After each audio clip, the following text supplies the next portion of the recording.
Welcome to Scanning TV on YouTube once again. Let's take some quick updates coming in from the camp of Black Stars team, Black Stars players, and some few other updates you need to know in this one. Today, Coca-Cola FIFA men's ranking, latest one is out on the 20th of January 2026. And Black Stars, see, the AFCON we didn't go, Charlie, and Nyekra, because if you look at where some countries are climbing to, Black Stars needed to be there. Well, let's check out the latest one we have.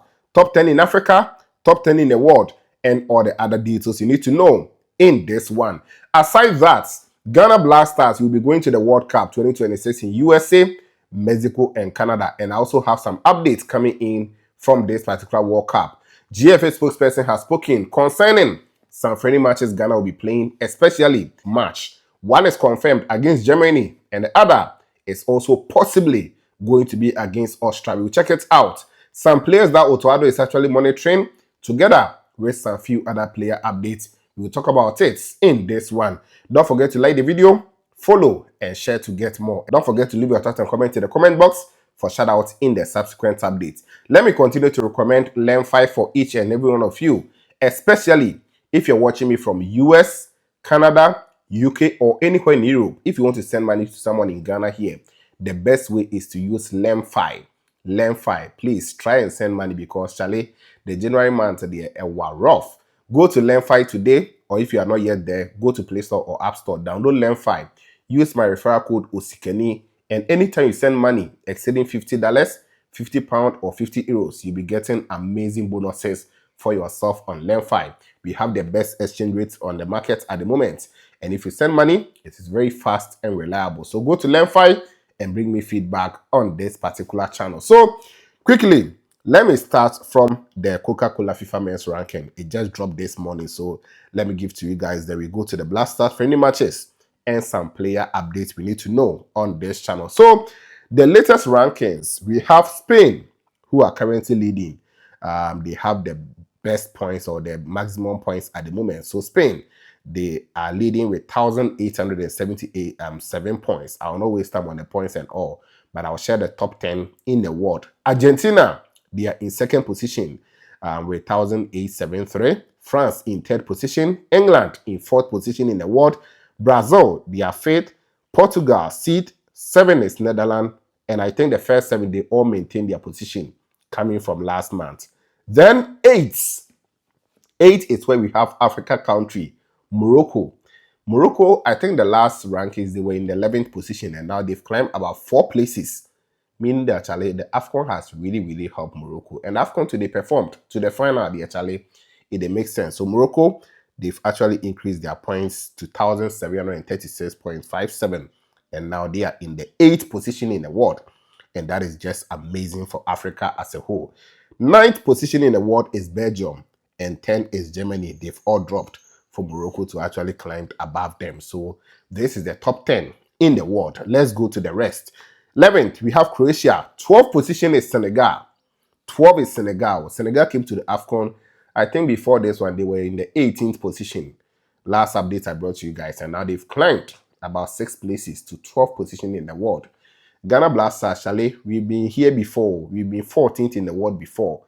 But see where we are. I think if we're able to get a very good World Cup and perform well in some FIFA friendly matches, Ghana will also climb steadily. So where we are right now, the Charlie Yemen. So Senegal, 12th position. The next Africa country, I'll show you everything on the screens, but the next Africa country I can see here is Nigeria. They are in the 26th position at the moment. Then Algeria will come to 28, Egypt 31st position, Ivory Coast 37, Cameroon 45th, and it continues just like that. If you're waiting for Ghana, we didn't move, whether moving forward or moving backwards. We didn't move. We are stagnant because basically we didn't play AFCON, and those also behind us didn't amass the maximum points to actually surpass us. So Ghana, we are at the 72nd position. 72nd position where we were the last time. That is the same position that Ghana we are. And I think had we gone to the AFCON, we could have actually climbed up, and that is the unfortunate part. So in Africa, this is the top 10 as well as where Ghana we are placed. Morocco first in Africa because they are the 8th in the world. Senegal, second in Africa, 12 in the world. Nigeria, third in Africa, 26 in the world. Algeria, fourth in Africa, 28th in the world. Egypt, 5th in Africa, 31st in the world. Ivory Coast, 6th in Africa, 37th in the world. Cameroon, 7th in Africa, 45th in the world. Tunisia, 8th in Africa, 47th in the world. DR Congo, 9th in Africa, and they are currently 48th in the world. Mali, 10th in Africa, 54th in the world. 11th is South Africa, 60th in the world, and they are 11th in Africa, as I said. Burkina Faso, 12th in Africa, then they are 62nd in the world. Cape Verde, 13th in Africa, 67th in the world. And finally, Ghana, we are still in the 14th position in the, in Africa, and 72nd in the world.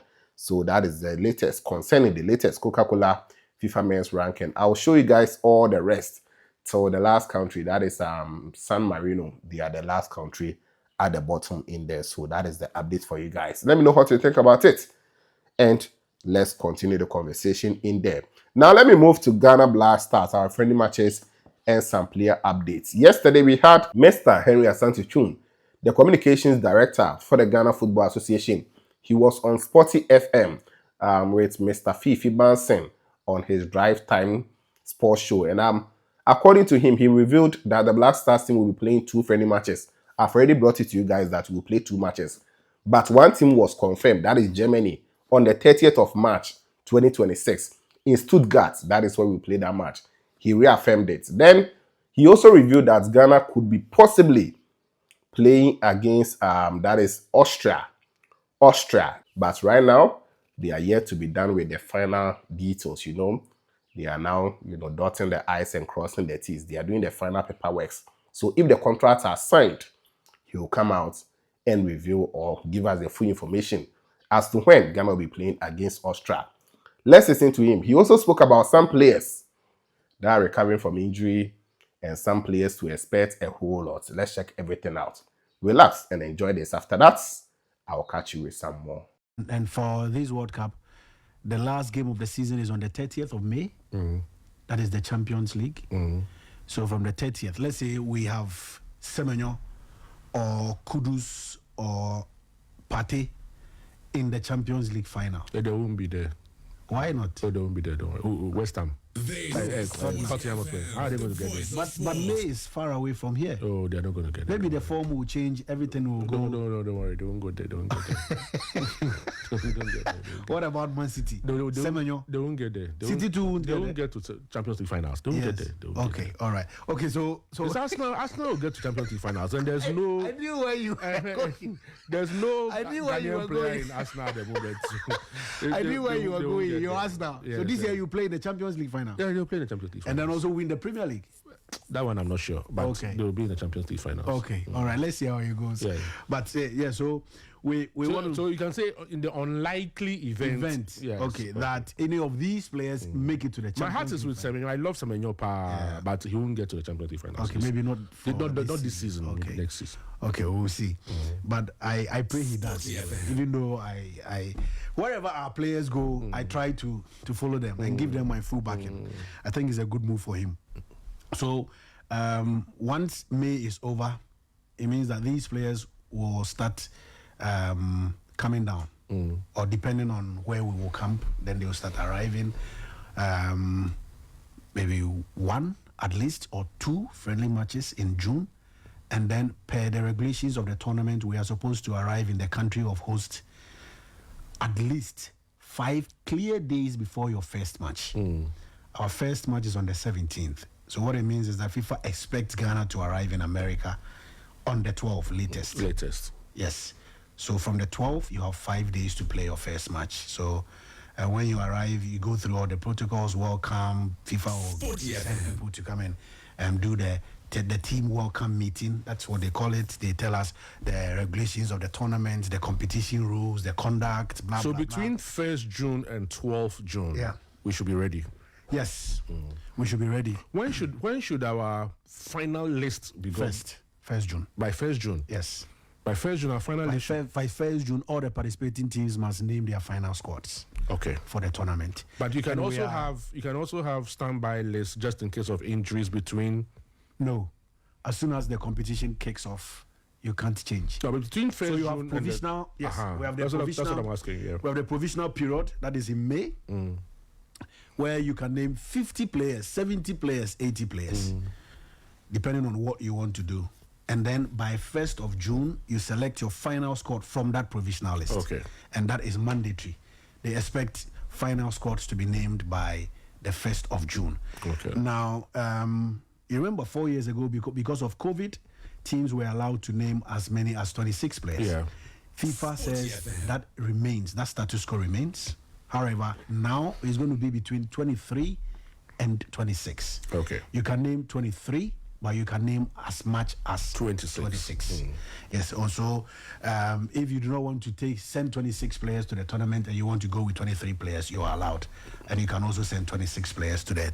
You don't lose anything when you send 26. Anyway. Absolutely. So we can look for some good local players to join them. Yes. Just as it happened 4 years ago when Barney and Co got the chance to play at the World Cup.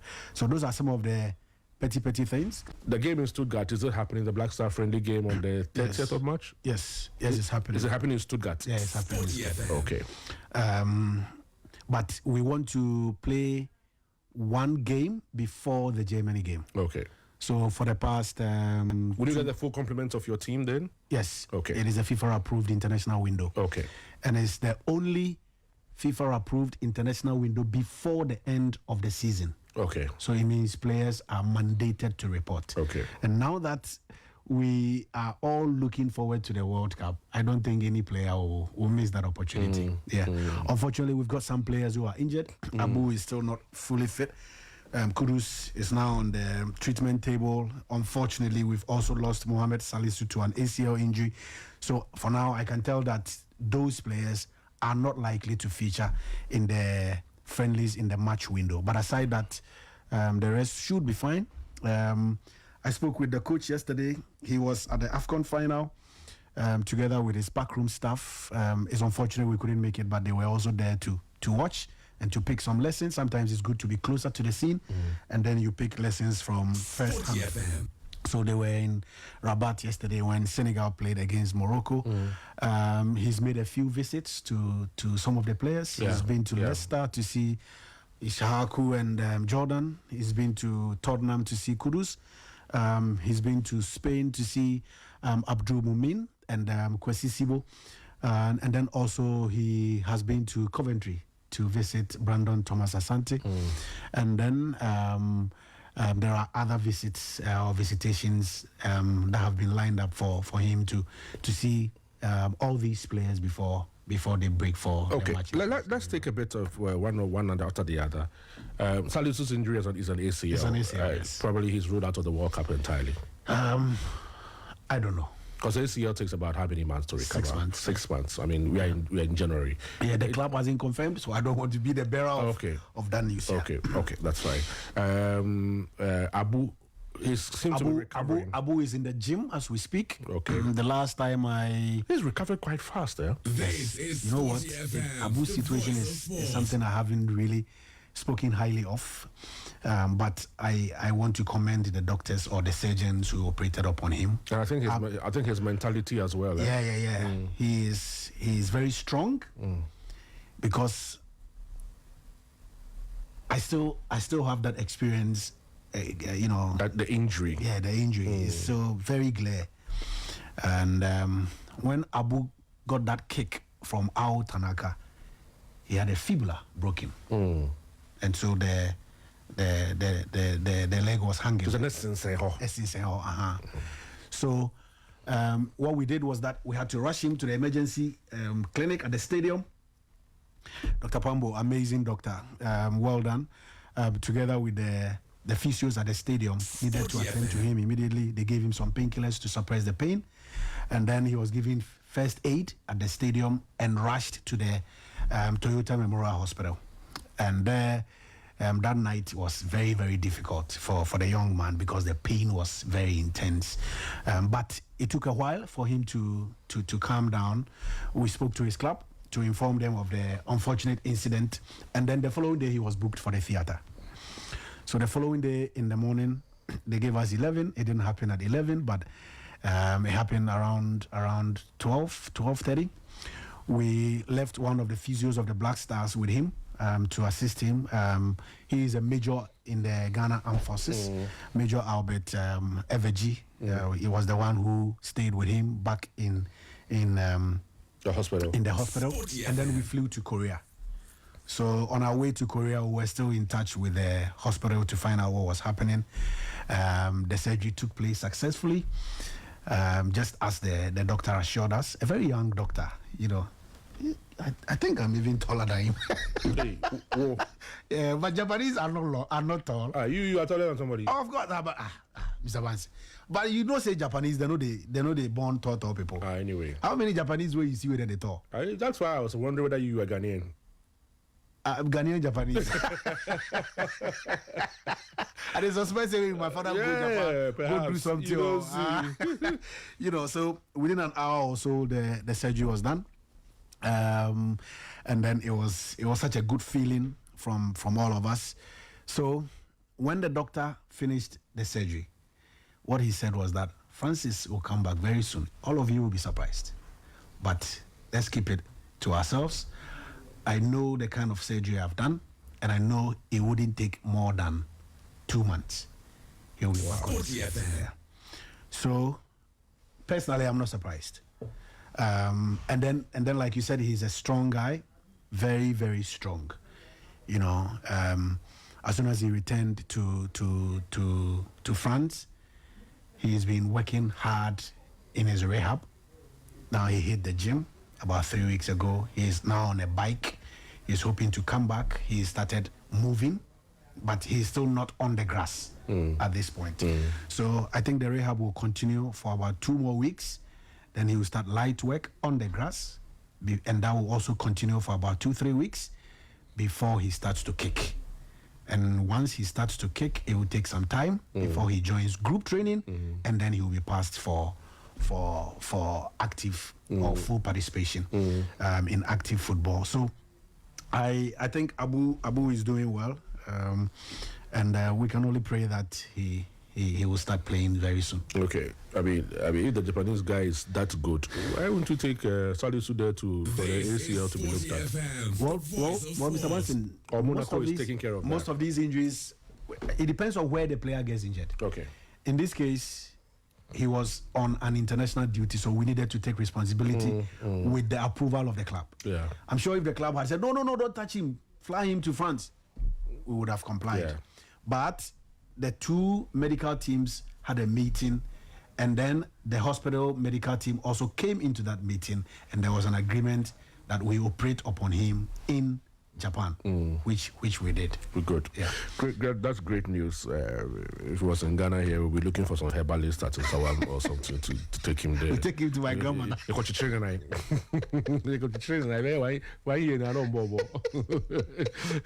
Okay, so what about Kudus? How bad is his injury? Mohammed, I haven't spoken to him. I know he's devastated, but I had a chat with the coach.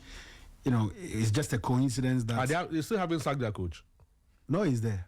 Thomas Frank. They haven't sacked him. No, he's there. They have to sack him. Otto himself. How is he looking forward to this World Cup? People have said, and I won't pin you to that, but people have said that if Otto had gone to the AFCON, by now would have been thinking about sacking him, because the level at AFCON, and how the tournament went, we couldn't have qualified into maybe that's opinions. But he himself, how is he looking at the World Cup? Well, 2 things. When the first opportunity came, he was a stopgap coach 4 years ago in Qatar. Now he's the coach of the team in a full-time capacity. And he feels that he must make a statement, especially when the team could not progress from the group stage in the last World Cup. We were very close, even though Ghana lost to Portugal. I think it's one of our best games in recent years. And then we beat Korea, thinking we'll be able to pick a result against Uruguay, missed a penalty in the first half, ended up losing by 2-0. And so we exited the tournament. he believes that it is possible for us to progress from the group. From my conversations with him, he thinks we need to start well. Starting well means we must pick a good result against Panama in the first game in Toronto, and then fight for points against England and wrap up with another good point against Croatia. Now, none of these games will come cheap. Panama, they are one of the fastest growing national teams across the globe. They are making yet another appearance at the World Cup. It tells you that they are very good. England, in terms of consistency, you can't take England for granted. They've played in the Euros in the last two editions of the Euros. They've been to the final. In the last two editions of the World Cup, they've been to the last four. So that tells you that consistency and quality-wise, they are one of the best at this moment. Just that they have yet to win a trophy to be compensated for all the investments they have made in the game. So on any day, a game against England is a tough one. And then Croatia, another team with loads of top quality players scattered across the technical players. Technical players led by the ever present and the ever reliable Luka Modric, with Perisic. He's playing very well in AC Milan. Yeah. I was watching him last week. Amazing. He looks so fresh. Yeah. I think it's because the pressure at Madrid is different from what he's currently experiencing at AC Milan.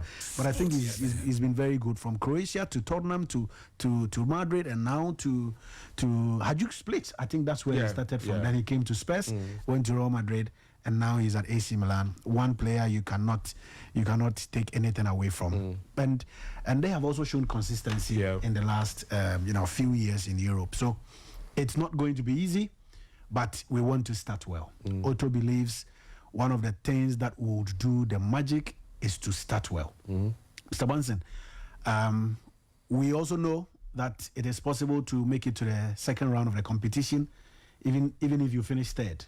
So that's another route that you fight for the first two spots, having in mind that you can also make it.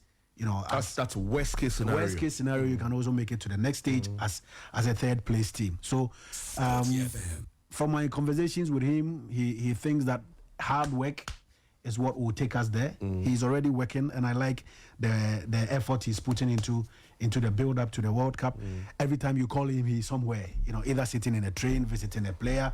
Sometimes he doesn't want the information to be out, but the key ones, he wants us to put it out. So he's working a lot behind the scenes. And these days, scouting is not only about being present in the stadium. Scouting can be done via softwares and other platforms, and they are always working. I also know that there have been conversations with the leadership of the FA to also strengthen the technical team. He has made certain,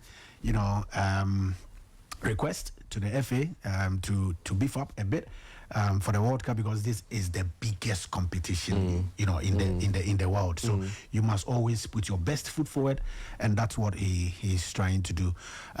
It's unfortunate that recent incidents, having been good, and for that matter, people seem to have lost faith in him.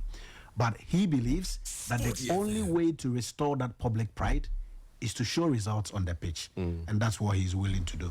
What does Winfried Schäfer bring to the team? Winfried brings experience and calm nerves, because he has played at the FIFA Confederation Cup. He's won the AFCON. He's played at the highest level, first of all, as a player, and later as a coach. So when everybody become apprehensive and a bit under pressure, it takes Winfried to chip in one or two, to calm nerves.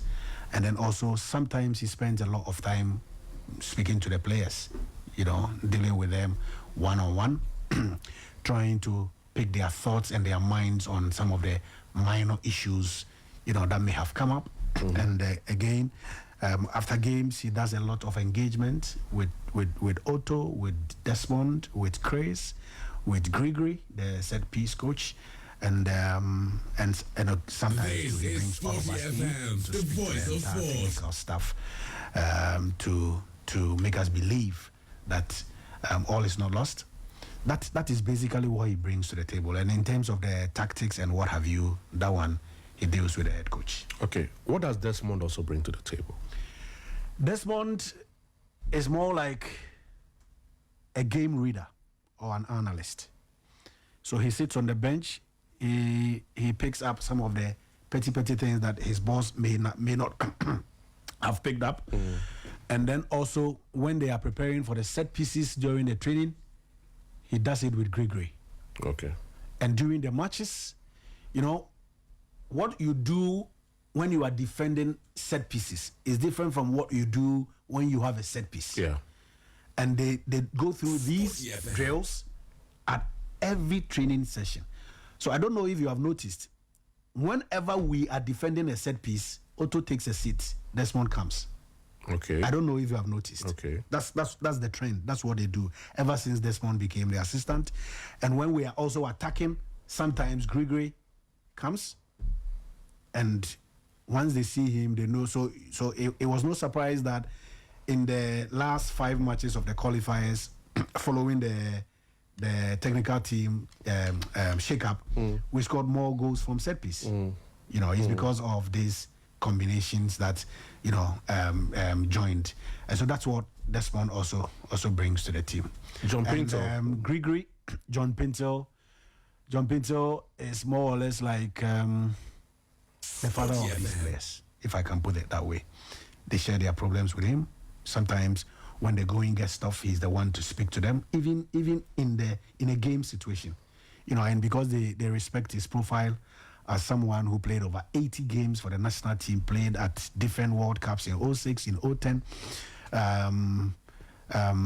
played in about 4 or 5 AFCON tournaments.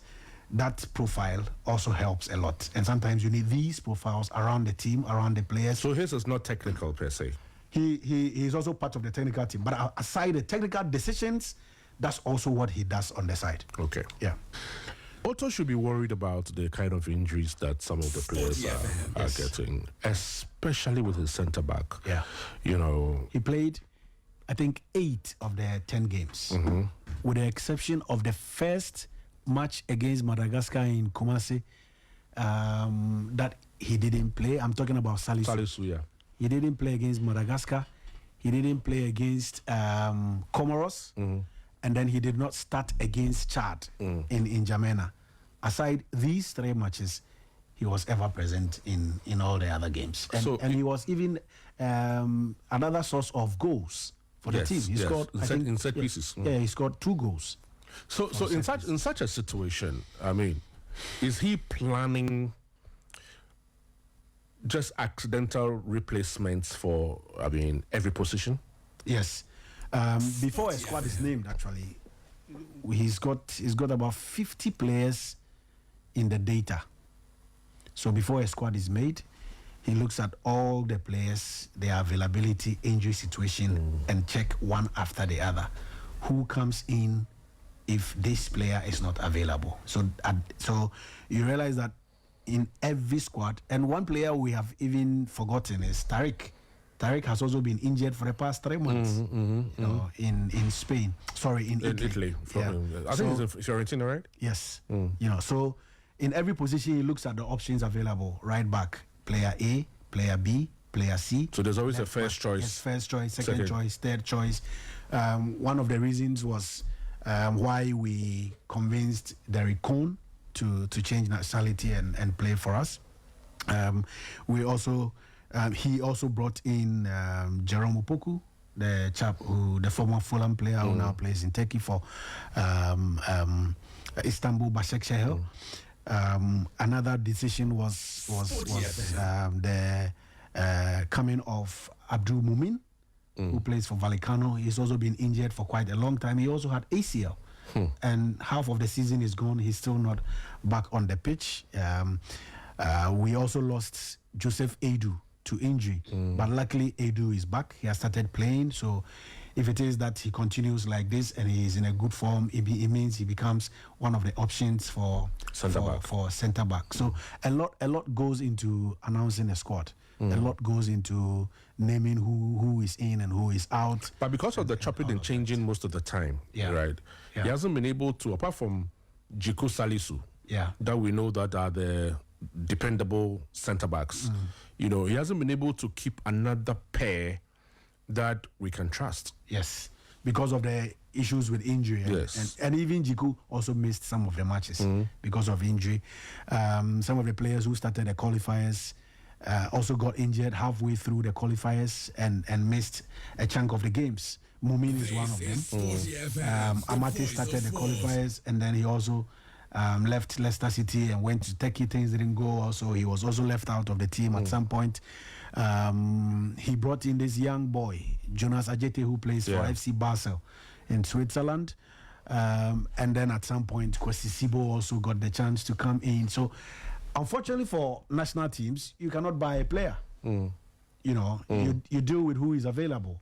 You know, so it is a tough task ahead of us from now until June 1st when the final squad is named. But I'm just hoping and praying that our players will stay fit and fight on until the end of the season. So that is it coming in from Mr. Henry Atantuchum, the Ghana Football Association spokesperson on the Ghana Black Stars team going to the World Cup. You know, a lot is what he said, but I cannot play everything for you guys. I know you might have loved to enjoy everything, but sometimes we need to shorten stuff. So this is what I can share with you guys. The full interview is on Sporty FM official Facebook page. I saw it there this morning, so you can go and enjoy about, I think, 1 hour to 2 hours plus long. Yes. So that is it. What are your thoughts? Let me know it in the comment box. Ghana, Austria. You know, Austria is one country that I think they've been doing well in recent times, and we have Danson, the player who plays for Tottenham Hotspur. He is also a player in there, so you know that Ghana connection. Kudos could be playing against that player. We also have some other 2 Ghanaians who are playing for Austrian national team who could have possibly played for Ghana. So Ghana could be meeting all of those players, and I think getting another European country will be good for us, especially for the World Cup, because we have 2 European countries there. We have England in our group as well as Croatia. So Ghana, we need more experience, and I think it's going to help us to prepare ourselves very well for the World Cup. A lot to be going on. Make sure you always stay up with us because we have a lot of updates coming your way. I'll bring you guys more shout out in the subsequent updates. Don't forget to let you do for me. Subscribe, put on the bell for more updates on this channel. This was Kenny TV, and of course, we shall meet later.